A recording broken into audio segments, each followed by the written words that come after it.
Haleluya. Haleluya. Puji Tuhan. Haleluya, puji Tuhan. Amin. Shalom. Selamat kita mendengarkan firman Tuhan.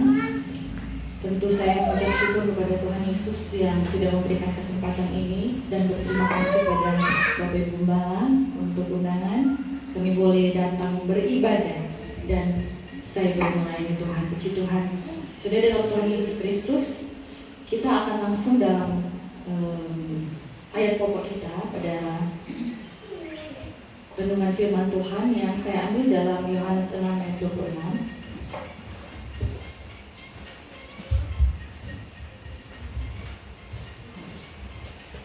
Ya, bisa berdiri.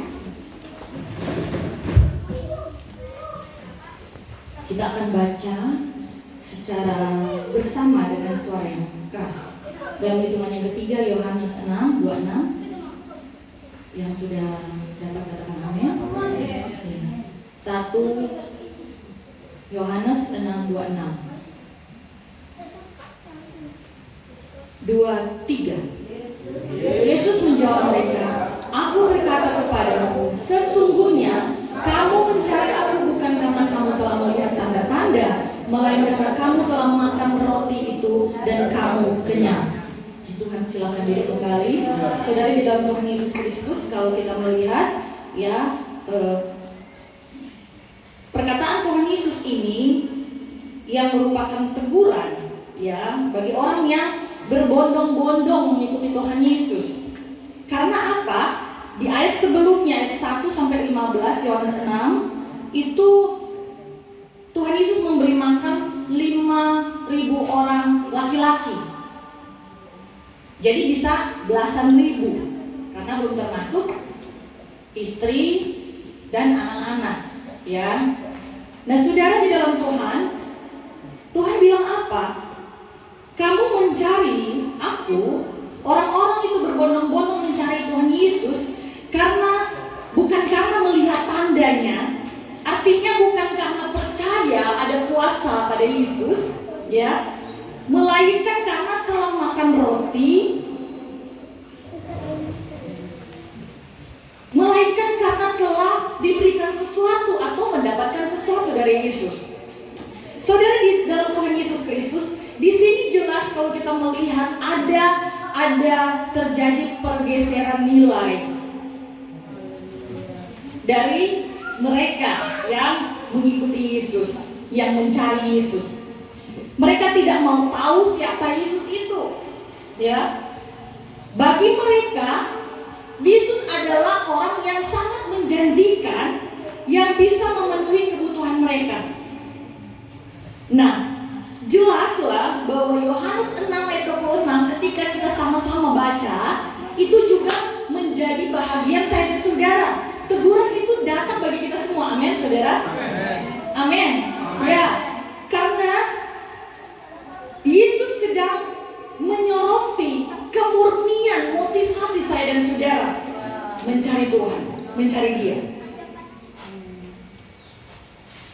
Karena banyak dari kita saat ini atau sementara ini senang dengan sesuatu yang menjanjikan, menggiurkan. Ya, apa itu? Kalau tadi dikatakan, Tuhan bilang apa? Roti. Roti itu bicara tentang apa? Tentang materi, tentang keuntungan. Ya, jasmani apa yang kita bisa terima. Terus kenyang itu bicara tentang apa? Perut, kepuasan. Ya, kenikmatan. Apa yang kita dapatkan kalau kita mengikuti Yesus? Ya. Sebaliknya, ketika teguran itu datang kepada orang-orang yang mencari Yesus, teguran itu datang kepada saya dan kepada saudara di tempat ini yang mendengarkan firman Tuhan, Tuhan mau sebaliknya. Jadi apa yang kita lakukan bukan karena sesuatu. Jadi saya beri judul, bukan karena sesuatu. Bukan karena sesuatu yang kita harapkan terjadi nanti, bukan karena sesuatu apa yang kita akan dapat kelak. Itu intinya. saya akan membawa kita pada renungan firman Tuhan yang saya katakan tadi, judulnya bukan karena sesuatu. Hari ini, 2 hari kurang lebih, saya bergumul untuk pelayanan ini sampai tadi malam. Bahkan tadi juga saya masih mempersiapkan renungan ini. Tapi satu hal yang menjadi beban atau pergumulan saya, karena ada hal-hal yang saya khotbahkan itu tidak hanya kemudian menegur kepada jemaat Tuhan, tetapi juga menegur kepada gembala sidang. Ya, ini ada gembala sidang, Ibu Iren gembala sidang, ada Bugeng di sini. Jadi bukan hanya kepada gembala di setempat ya, saudara. Jadi ada tim dari saya juga gembala sidang. Dan secara umum tentu kepada kita semua, ya saudara, termasuk tentu saya. Nah, saya ingin menggali nilai ini dari 2 hal. Pertama, kita melakukan perintah Tuhan bukan karena ada janji di balik perintah Tuhan itu sendiri. Ini pertama, mengenai janji Tuhan. Saya ingin bicara tentang contoh ya, ini contoh Maliaki 3 ayat 10. Ya, di situ ada Maliaki 3 ayat 10. Bawalah seluruh persembahan persepuluhan itu ke dalam rumah Tuhan, ke dalam rumah perbendaharaan, supaya ini tujuannya, ada persediaan makanan di rumahku, dan ujilah aku, kata Tuhan, firman Tuhan semesta alam, apakah aku tidak membukakan bagimu tingkap-tingkap langit dan mencurahkan berkat kepadamu sampai kelimpahan. Ayat 11 Maliaki 3. Aku akan menghardik bagimu belalang pelalap, supaya jangan dihabisinya hasil tanahmu, dan supaya jangan pohon anggur di padang tidak berbuah bagimu, firman Tuhan semesta alam. Perhatikan kata supaya ada persediaan di rumah Tuhan. Ya, ini artinya apa? Bahwa tujuan dari firman Tuhan disampaikan adalah dalam hal ini, supaya ada persediaan. Nah, sementara Bapak Ibu, 2 frase, supaya tingkap langit dibuka, supaya kita berkelimpahan, dan supaya belalang pelahap itu dihardik dari hadapan saya dan saudara sebagai pelaku, itu adalah reward. Apa itu? Bonus. Amin, saudara. Ya. Jadi itu adalah hadiah. Jangan menjadi suatu tujuan jemaat untuk melakukan firman Tuhan ini. Amin, saudara. Haleluya. Supaya, kata Tuhan, tujuannya itu. Soal lain itu soal tambahan. Amin, saudara. Haleluya. Selanjutnya, saudara, kalau kita melakukan tadi contohnya membawa persepuluhan itu, kita perlu melakukan itu atas dasar kasih, ya, supaya rumah Tuhan itu ada persediaan makanan, supaya kita ada kepedulian kepada gembala sidang, ya, bukan karena sesuatu, bukan karena supaya kita diberkati. Amin. Ya. Dalam 2 Korintus 9 ayat 7 bilang begini, hendaklah masing-masing memberikan menurut kerelaan hatinya, jangan dengan sedih hati atau paksaan, sebab Allah mengasihi. Perhatikan ini, kalau kita melakukan itu dengan kerelaan, tidak sedih, tidak karena paksaan, ada kasih Allah menyertai kita, ya. Allah mengasihi orang yang memberi dengan sukacita.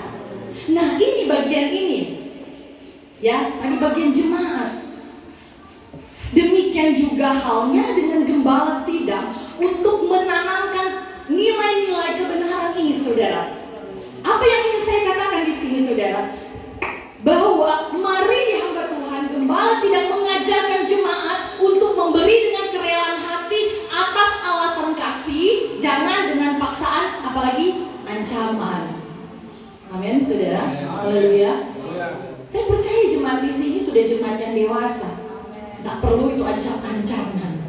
Amin. Haleluya. Sudah mengerti. Amin. Amin.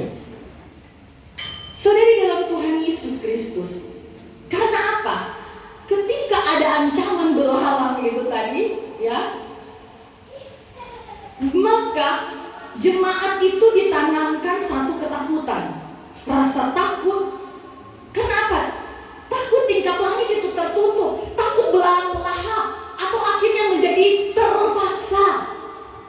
Perhatikan ini, hamba Tuhan Gembala Sidang, ya. Kalau kita lakukan itu, memberikan rasa takut kepada jemaat, malah menjadi kasihan kepada mereka, karena mereka ketika melakukan dengan rasa takut, bukan rasa hormat, bukan rasa segan kepada Tuhan, karena rasa takut, ya, Allah tidak akan mengasihi, karena mereka tentu keterpaksaan, tidak ada sukacita untuk memberikan apapun itu yang mereka berikan untuk Tuhan lewat gembala di sini, ya, saudara di dalam Tuhan.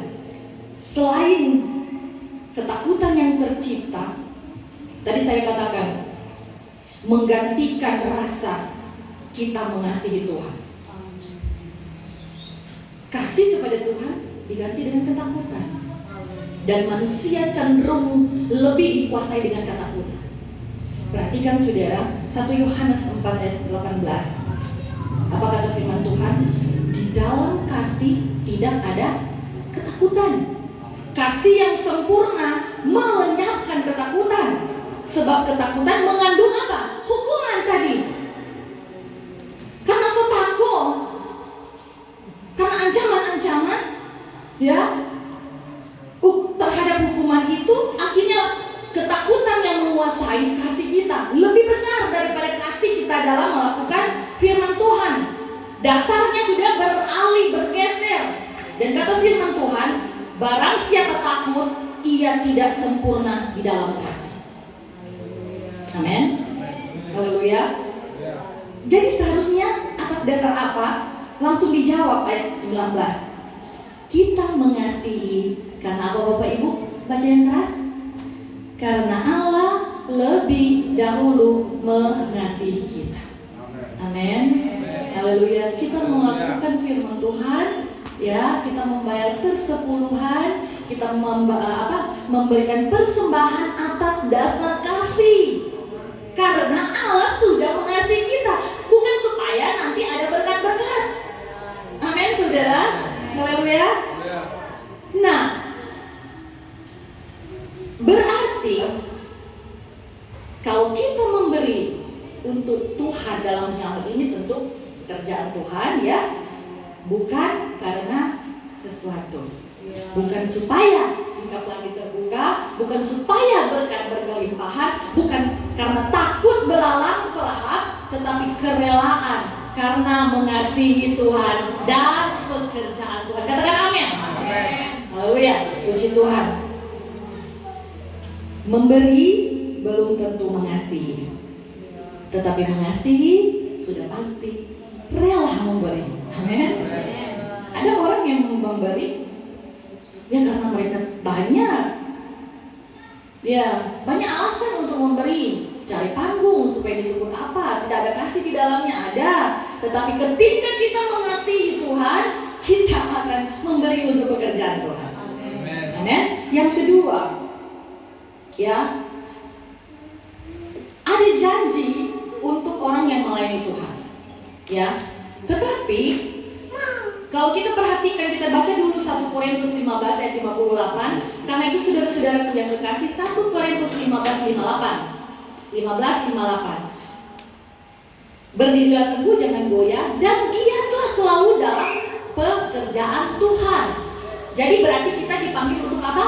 Melayani juga, terlibat dalam pelayanan. Ya, tadi sudah dijelaskan, bukan hanya di mimbar saja, kita dalam kehidupan sehari-hari boleh jadi pelayan. Karena apa? Karena kita menggambarkan Kristus. Ya, dalam kehidupan kita tidak jadi batu sandungan, tapi jadi berkat. Itu pelayanan, saudara. Nah, ini dikatakan sebab kamu tahu bahwa dalam persekutuan dengan Tuhan, jerih payamu tidak sia-sia. Ini benar. Ini kita aminkan. Ini janji Tuhan. Tetapi Yesus berkata dalam Lukas 17 ayat 10. Perhatikan Lukas 17 ayat 10. Demikian jugalah kamu, apabila kamu telah melakukan segala sesuatu yang ditugaskan kepadamu. Apa tugas yang kita terima dari Bapak Gembala? Ya, perhatikan. Segala sesuatu yang ditugaskan kepada saya dan kepada saudara, hendaklah kamu berkata, kami adalah hamba-hamba yang tidak berguna. Kami hanya melakukan apa yang harus kami lakukan. Apa yang harus kami lakukan, bukan apa sesuatu yang harus kami dapatkan. Amin, saudara. Ya, pelayanan itu tugas, pelayanan itu kepercayaan, bukan karena sesuatu yang kita dapat ketika kita melayani Tuhan. Ya, bukan supaya kita dapat pujian, materi, penghormatan, popularitas karena kita melayani Tuhan, saudara. Itu urusan Tuhan. Bagian Tuhan itu mengerjakan janjinya tergenapi dalam hidupnya. Tapi fokus kita yaitu apa yang harus saya lakukan. Rasul Paulus menasihatkan Timotius, anak rohaninya, begini, saudara. Dalam 1 Timotius 6 ayat 5, percekcokan antara orang-orang yang tidak lagi berpikir sehat. Perhatikan ya, simpan ini. Yang tidak lagi berpikir sehat, yang apa? Kehilangan kebenaran. Yang mengira ibadah itu adalah suatu sumber keuntungan. Apa yang dimaksud dengan di sini? Saya kemudian melihat terjemahan-terjemahan yang lain, versi mudah dibaca bilang begini. Mereka mengira bahwa melayani Allah merupakan suatu cara untuk menjadi kaya.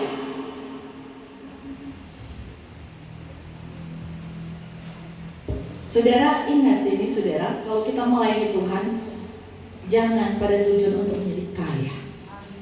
Amin. Bapak Gembala, ya Gembala. Haleluya. Ya, bukan untuk menjadi kaya. Ya, di dalam ayat 6 dalam terjemahan versi mudah dibaca, di situ bilang begini, adalah benar bahwa melayani Allah, kalau di terjemahan baru bilang beribadah, ya. Melayani Allah membuat orang menjadi sangat kaya jika mereka telah merasa puas dengan yang dimilikinya. Haleluya. Jadi apa saudara? Inti firman Tuhan ini bilang apa? Mengajar kita untuk apa? Mencukupkan diri dalam kehidupan ini. Itu rasa cukup itu yang membuat kita puas. Kalau tidak pernah ada rasa cukup, kita akan kejar terus hal-hal yang menyangkut materi, jasmani, ya. Belajar mencukupkan diri saat ini, bukan karena sesuatu di kemudian hari. Yang ketiga, tadi persembahan yang saya contohkan, persepuluhan, kemudian melayani, dalam kaitan juga ibadah. Yang ketiga, janji dari Tuhan ketika berbuat baik kepada orang lain. Perhatikan janji Amsal 11 ayat 25. Siapa memberi berkat, diberi kelimpahan. Siapa memberi minum, ia sendiri akan diberi minum. Itu janji. Dan Galatia 6 ayat 9 bilang, janganlah kita jemu-jemu berbuat baik, karena apabila sudah datang waktunya kita akan menuai jika kita tidak menjadi lemah. Ini janji. Ini kebenaran yang akan menjadi bahagian saya dan saudara. Tetapi mari kita untuk merubah mindset kita, merubah pola pikir kita, ya, supaya kita bisa berubah cara pandang kita, bukan karena sesuatu balasan. Kita melakukan kebaikan, ya, bukan karena supaya kita diberi sesuatu, tetapi karena kita sudah diberi sesuatu, karena kita sudah punya sesuatu. Apa itu saudara? Perhatikan Amsal 3:27 menjawab saya dan saudara. Janganlah menahan kebaikan daripada orang-orang yang berhak. Ada orang yang berhak menerima kebaikan saya dan saudara. Karena apa? Padahal engkau mampu melakukannya, karena engkau sudah punya modalnya. Mampu itu berarti sudah ada modal dari Tuhan. Amin, saudara. Haleluya. Tuhan sudah kasih modal, sudah punya kebaikan itu yang harus kita bagikan kepada orang-orang yang berhak, kata Tuhan. Jadi saya dan saudara, dalam hal banyak kebaikan kita, saya tidak bicara tentang harta, mungkin tenaga, mungkin apapun itu yang saya dan saudara punya, kita bagi dengan orang yang tidak punya, karena kita hanya pengelola. Ya, amin, saudara. Ada bahagian orang-orang lain. Kata berhak itu berarti apa? Bahagian mereka lewat saya dan saudara punya. Amin, saudara.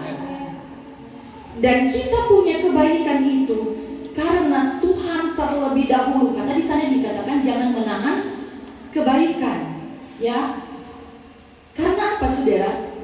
Mazmur 84 ayat 11 di dalam Alkitab buku itu ayat 12. Sebab Tuhan Allah adalah matahari dan perisai, kasih dan kemuliaan Ia berikan. Ia tidak menahan kebaikan dari orang yang hidup tidak bercelah. Tuhan juga sudah tidak tahan-tahan berkat kebaikan bagi saya dan saudara yang sudah kita miliki saat ini dan akan kita miliki kemudian hari. Yang saya bilang tadi urusan Tuhan. Tuhan tidak akan tahan-tahan, saudara. Makanya jangan tahan-tahan kebaikan untuk orang lain. Amin, saudara. Karena Tuhan tidak tahan kebaikan untuk kita. Ya, jadi kita melakukan sesuatu bukan, atau kita melakukan kebaikan, kita tidak menahan kebaikan bagi orang yang berhak, bukan karena sesuatu balasan untuk kita.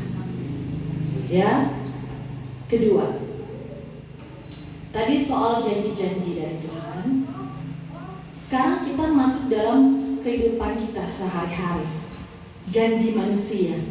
Tetapi saya tidak membawa kita pada janji, karena manusia itu tidak bisa dipegang kata-katanya. Jadi saya lebih cenderung untuk kita belajar nilai tentang iming-iming. Ya, manusia itu hanya mengiming-iming, saudara, belum tentu dia menggenapi janjinya. Ya, nah ini apa yang ingin kita sama-sama belajar di sini, bahwa jangan kita melayani karena ada iming-iming dari gembala. Ya, nanti ada jabatan rohani. Jangan, saudara. Amin, ya. Jangan kita rajin pelayanan karena nanti mau jadi pimpinan atau apapun itu, saudara. Ya, jangan kita rajin ke gereja. Nanti rajin ke gereja, nanti pada Natal kasih kado itu, saudara. Nanti fokus kita, tujuan kita untuk datang beribadah, untuk melayani hanya pada sesuatu yang kita dapatkan nanti. Ya, jangan melayani karena transaksi. Ya, amin, saudara. Amin. Haleluya.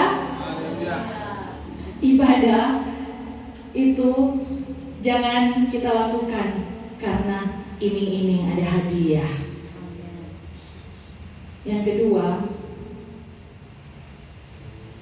tadi orang mengiming-iming kepada kita. Yang kedua, iming-iming orang lain kepada saya dan saudara. Ya, Paulus adalah hamba Tuhan yang tidak berkata mengiming-iming sesuatu kepada jemaatnya. Paulus berkata jujur, Paulus berkata apa adanya. Kisah Para Rasul 14 ayat 21-22, Paulus dan Barnabas memberitakan Injil di kota itu dan memperoleh banyak murid. Lalu kembalilah mereka ke Listra, Ikonium dan Antiokhia. Di tempat itu mereka menguatkan hati murid-murid dan menasehatkan mereka supaya mereka bertekun di dalam iman dan mengatakan bahwa untuk masuk ke dalam kerajaan Allah kita harus mengalami banyak sengsara. Ini khotbah yang murni. Ya, jangan kasih belajar jemaat supaya ini begini, ya, nggak ada masalah yang tidak terselesaikan. Rotimu diberkati, aku diberkati dalam ibadah, sembuh. Tadi kata doa tadi, ya kita bisa aminkan itu. Tetapi apa yang ingin saya bicarakan di sini untuk kita sama-sama belajar supaya apa? Supaya kalau kita masih begini-begini saja, supaya kita masih sakit-sakit saja, belum ada kesembuhan, kita tetap setia kepada Tuhan. Amin saudara. Haleluya. Karena saya bilang waktu kita berangkat dari Manado, saya bilang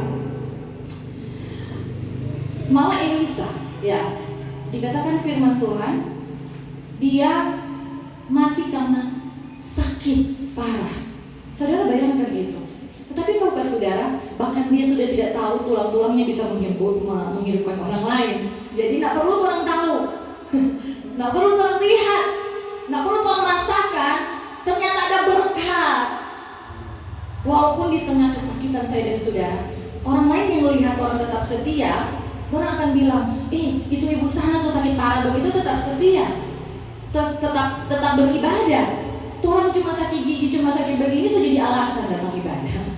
Kira-kira seperti itu ya, saudara. Amin, saudara. Haleluya, puji Tuhan. Jadi kadang kala saudara, kita tidak diberikan kekuatan untuk apa ya saudara, memindahkan gunung, untuk masalah itu selesai, untuk penyakit itu sembuh. Tetapi kita kadangkala diberikan Tuhan kekuatan untuk mendaki gunung itu, untuk mengalami proses. Amin saudara. Amin. Ya, haleluya, haleluya, puji Tuhan. 1 Korintus 2 ayat 4. Dalam bahasa Indonesia masa kini, Bapak Ibu boleh baca terjemahan baru masing-masing.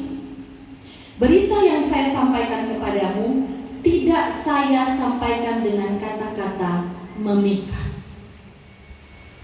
menurut kebijaksanaan manusia. Ya, kalau memikat itu menarik sekali. Ya, orang banyak suka dengan kata-kata yang memikat ini. Itu kebijaksanaan manusia. Saya menyampaikan itu dengan cara yang membuktikan bahwa Roh Allah berkuasa. Itu penting, ya.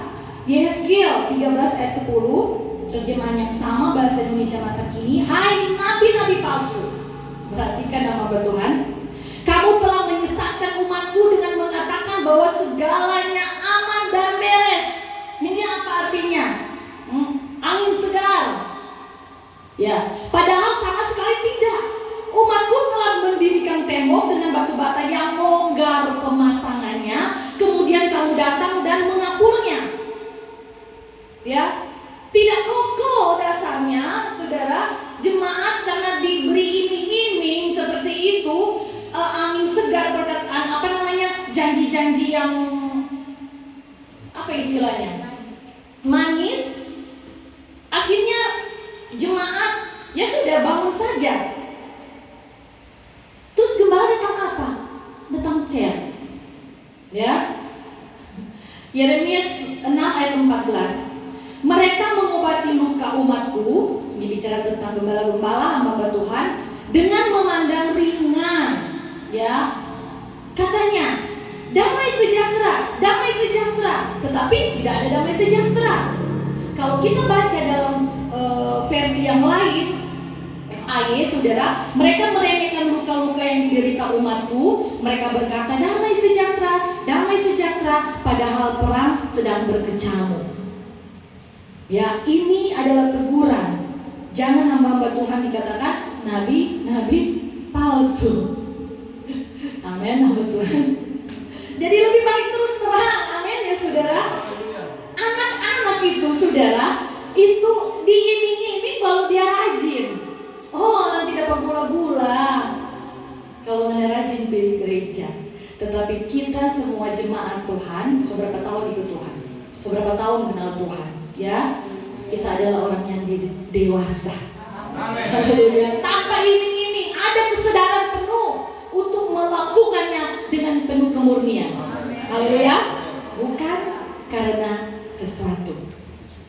Saya tutup dengan Matius 6 ayat 33. Ayat hafalan ini. Tetapi carilah dahulu kerajaan Allah dan kebenarannya, maka semuanya itu akan ditambahkan. Perhatikan, cari dulu kerajaan Allah, ya, dan kebenarannya.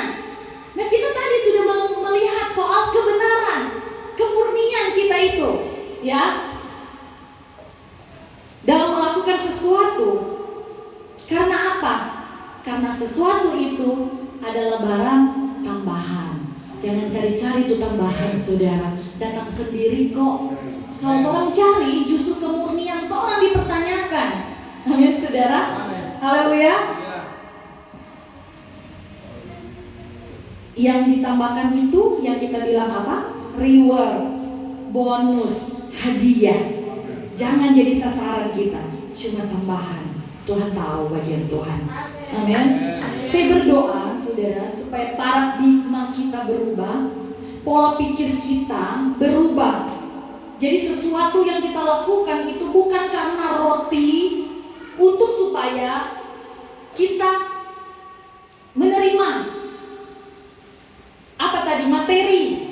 Bukan juga supaya kita kenyang, supaya kita puas, ya. Tetapi kita melakukan kehendak Allah dalam hal pelayanan, perbuatan baik, bukan karena iming-iming, dan juga bukan karena mengimingkan kepada orang lain. Nanti kalau kita banyak iming-iming, orang tidak murni lagi melayani, kasihan mereka, saudara, ya. Tetapi karena supaya kita ada kerelaan hati, supaya ada kesadaran penuh, ada pemberian diri. Amin.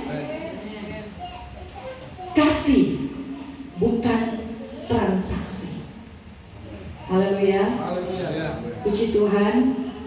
Ketika kita memberi, saya memberi, bukan karena supaya kita diberi, tetapi karena kita sudah diberi. Apalagi saya mau melayani Tuhan bukan karena supaya saya diberkati, tetapi karena saya sudah diberkati. Bukan karena ada apanya, tetapi apa adanya. Haleluya, saudara.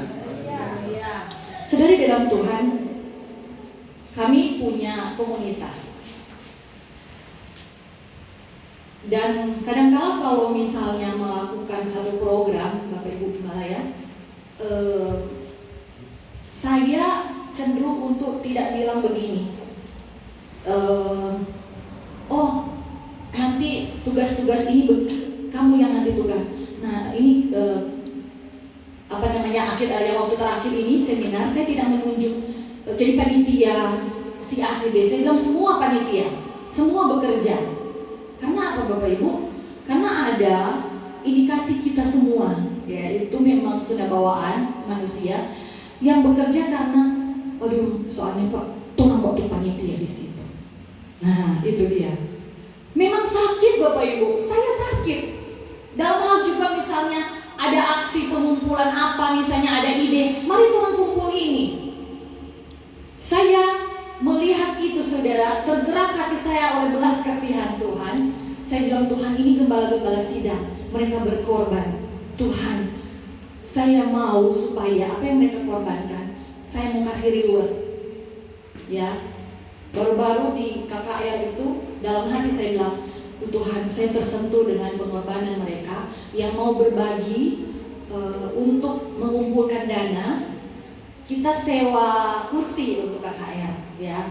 Kita pasang baliho itu dari kebersamaan dana yang dikumpulkan.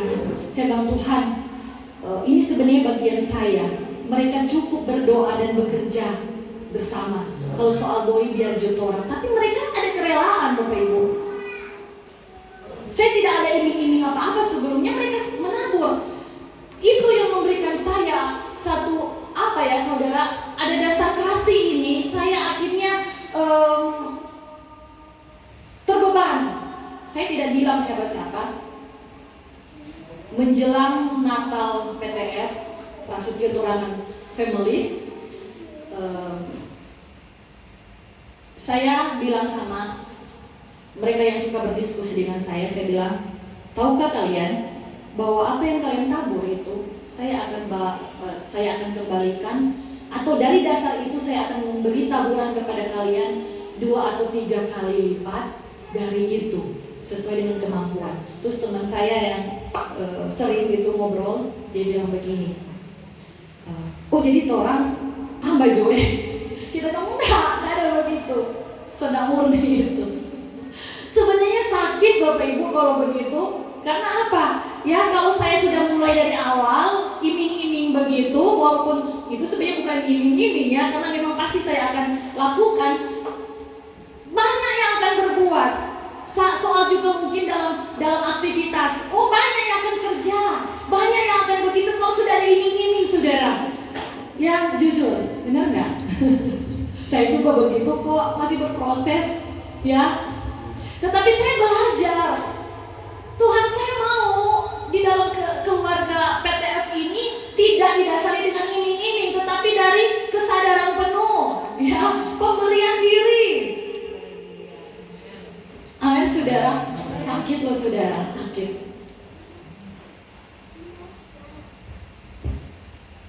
Ya, mari saudara, kita menjadi jemaat yang dewasa di dalam Tuhan.